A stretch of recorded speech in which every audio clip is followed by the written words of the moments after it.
जय गौ माता। प्रिय कुंभ राशि के दर्शकों, 13 जनवरी 2026, 13 जनवरी को सुख, समृद्धि और वैभव, भोग विलास के कारक, सौंदर्य के कारक, धन के कारक शुक्राचार्य जी आपके द्वादश भाव अर्थात आपके 12वें भाव पर गोचर करेंगे, जिससे बहुत अच्छा लाभ मैं कहूं तो कुंभ राशि के दर्शकों को मिलने वाला है। साथ ही साथ कुछ सावधानी भी आपको बरतनी होंगी। एक एक पॉइंट की चर्चा हम विस्तार पूर्वक अच्छी तरीके से इस प्रोग्राम में अपने कुंभ राशि के दर्शकों के लिए करने जा रहे हैं। आप ये प्रोग्राम हमारा उत्तर प्रदेश फर्रुखाबाद से देख रहे हैं। चलिए आगे चर्चा करते हैं और समझने का प्रयास करते हैं। अगर आप अपनी कुंडली पर, जन्म कुंडली पर परामर्श विश्लेषण विस्तार पूर्वक अच्छी तरीके से अनलिमिटेड समय के साथ में करवाना चाहते हैं, हर जगह आप अपनी कुंडली दिखवा चुके हैं किंतु अभी तक आपको कोई भी सफलता प्राप्त नहीं हुई है, तो आप हमसे भी अपनी कुंडली एनालाइज करवा सकते हैं। अभी तक आपको सबने आपको कुंडली के बारे में बताया लेकिन अभी तक कोई भी रिजल्ट आपको नहीं मिला है, तो आप हमसे भी अपनी कुंडली दिखवा सकते हैं, आपकी इच्छा पर निर्भर है। चलिए अब चर्चा करते हैं और समझने का प्रयास करते हैं। आपके लग्नेश कौन है? आपके लगन भाव के स्वामी हैं कर्म फलदाता कलयुग के न्यायाधीश श्री शनिदेव महाराज। ध्यान से सुनिएगा मेरी बात को। शनिदेव महाराज जी ने शुक्राचार्य जी को आपके 2 भाव का स्वामी बनाया, अर्थात 2 भाव की कुंजी शुक्राचार्य जी को दी है। कौन कौन से भाव?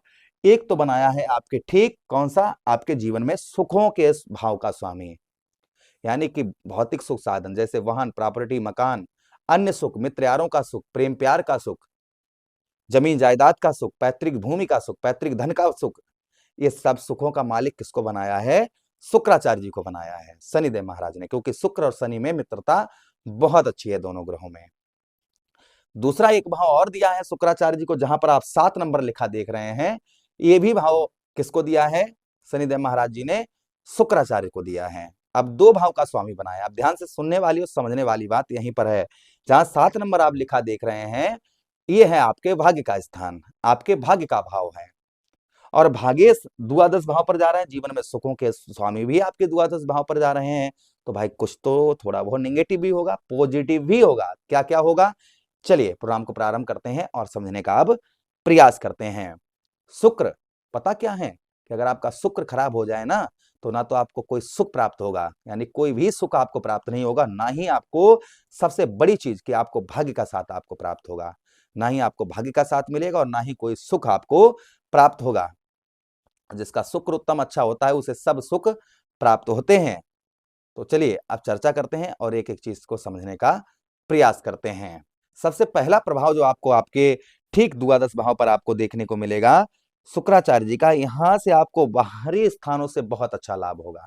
जैसे कि बाहरी स्थानों का मतलब आप समझ जाइए, आप जहां रहते हैं, आप अपने जन्म स्थान से बाहर रहते हैं, जो आपका जन्म स्थान है उससे आप बाहर रहते हैं। जैसे मान लेते हैं कि आपका दिल्ली में जन्म हुआ, आप बंबई में रहते हैं, कोलकाता में जन्म हुआ, दिल्ली में रहते हैं, दिल्ली में जन्म हुआ, कोलकाता में रहते हैं।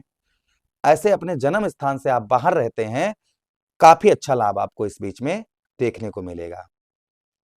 या फिर आप अदर कंट्री में रहते हैं, अर्थात विदेश में रहते हैं, तो भी बहुत अच्छा आपको लाभ इस बीच में आपको देखने को मिलेगा। लाभ का मतलब सफलता प्राप्त होगी, धन की प्राप्ति होगी, यश की प्राप्ति होगी। आप जन्म स्थान से अगर आप वहां रहते हैं तो इन चीजों की प्राप्ति संभवतः ही धन प्राप्त, सुखों अर्थात सुख आपको उत्तम अच्छे प्राप्त होते हुए इस बीच में नजर आएंगे, और सफलता भी प्राप्त होगी। यानी कोई भी कार्य करेंगे, आप कुछ भी करेंगे तो उसमें आपको उत्तम अच्छी सफलता प्राप्त होती हुई नजर आएगी बाहरी स्थानों से।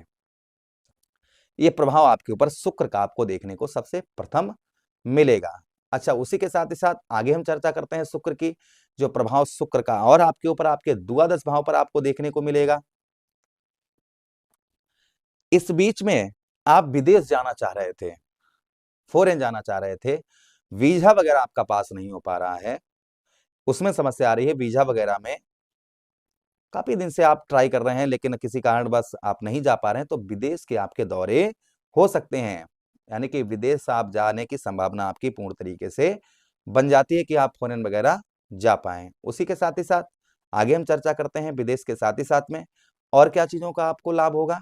विदेश के साथ ही साथ ध्यान दीजिएगा, आप किसी ऐसी फैक्ट्री में कार्य करते हैं जो विदेश से ज्वाइंटेड है, जो विदेश से जिसका संबंध है, उस फैक्ट्री या ऐसे कोई कार्य करते हैं जो विदेश से जुड़ा हुआ है, काफी उत्तम, काफी अच्छा लाभ इस बीच में आपको देखने को मिलेगा। जो विदेश से कोई चीज ज्वाइंटेड है या कुछ भी है, तो आपको काफी उत्तम अच्छे लाभ इस बीच में आपको देखने को मिलेंगे। ये प्रभाव आपके ऊपर आपको संभवतः ही देखने को आपको मिलेगा। अच्छा, उसी के साथ ही साथ आगे हम चर्चा करते हैं जो प्रभाव आगे और आपको देखने को मिलेंगे शुक्राचार्य जी के पास में। अच्छा, एक चीज और है कि व्यय आप चलाने में सामर्थ रहेंगे तथा माता के आपको स्वास्थ्य का, हेल्थ का ध्यान रखना होगा।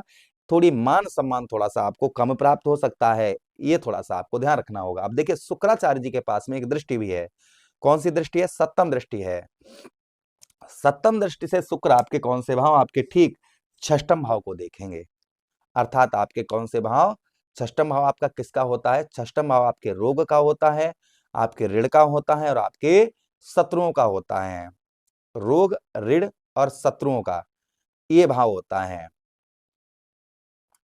आपके ठीक षष्ठम भाव को। अच्छा, एक चीज और है कि 12वें भाव पर आपको एक चीज का और ध्यान रखना होगा, किसी यहाँ पर अपना जो व्यय है वो भी चलाते हुए, अर्थात हमने जैसा आपको बताया ना, खर्च, जो अभी तक आप अपना खर्च नहीं चला पा रहे थे, खर्च चलाने में आपको बहुत ज्यादा समस्याएं हो रही थी, तो आप खर्च भी अपना चलाते हुए नजर आएंगे।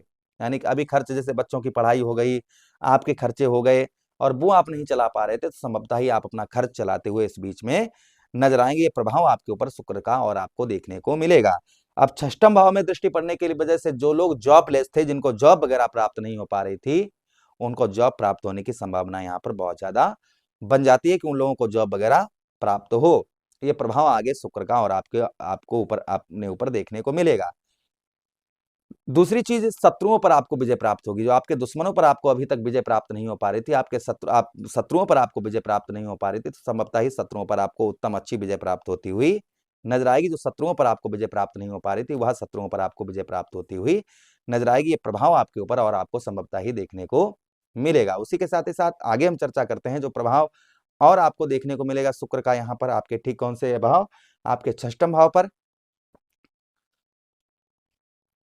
कर्ज, थोड़ा सा कर्ज में भी आपको राहत मिलेगी। जैसे ईएमआई वगैरह कोई पेंडिंग आप में पड़ी हुई थी, वो नहीं आपकी हो पा रही थी, तो संभवतः ही वो भी आपकी होने के चांसेस यहाँ पर बहुत ज्यादा हो जाएंगे। शत्रुओं पर, दुश्मनों पर आपको विजय प्राप्त होती हुई नजर आएगी। ये प्रभाव आपके ऊपर शुक्राचार्य जी का देखने को मिलेगा। अब ध्यान दीजिएगा, शुक्र को स्ट्रॉन्ग करने के लिए क्या उपाय करने चाहिए? तो शुक्र को स्ट्रॉन्ग करने के लिए शुक्रवार वाले दिन दही और शहद से सिद्ध शिवलिंग पर अभिषेक करें, शरीर पर इत्र वगैरह लगाएं, स्त्री का सम्मान करें, कोई भी कार्य करें उसमें स्त्री का हाथ लगवा कर करें, तो आपको सफलता प्राप्त होगी। बहते हुए जल में आप दूध और दूध के साथ ही साथ चावल प्रभावित करें या फिर मंदिर में कपूर का दान करें, इससे शुक्र का प्रभाव उत्तम अच्छा रहता है। प्रभु से कामना करते हैं कि शुक्र का प्रभाव आप सभी पर उत्तम रहे, अच्छा रहे। इसी के साथ आज्ञा चाहते हैं, किसी अन्य प्रोग्राम में पुनः वेट करेंगे। तब तक आदेश दीजिएगा। राधे राधे, हरे कृष्णा।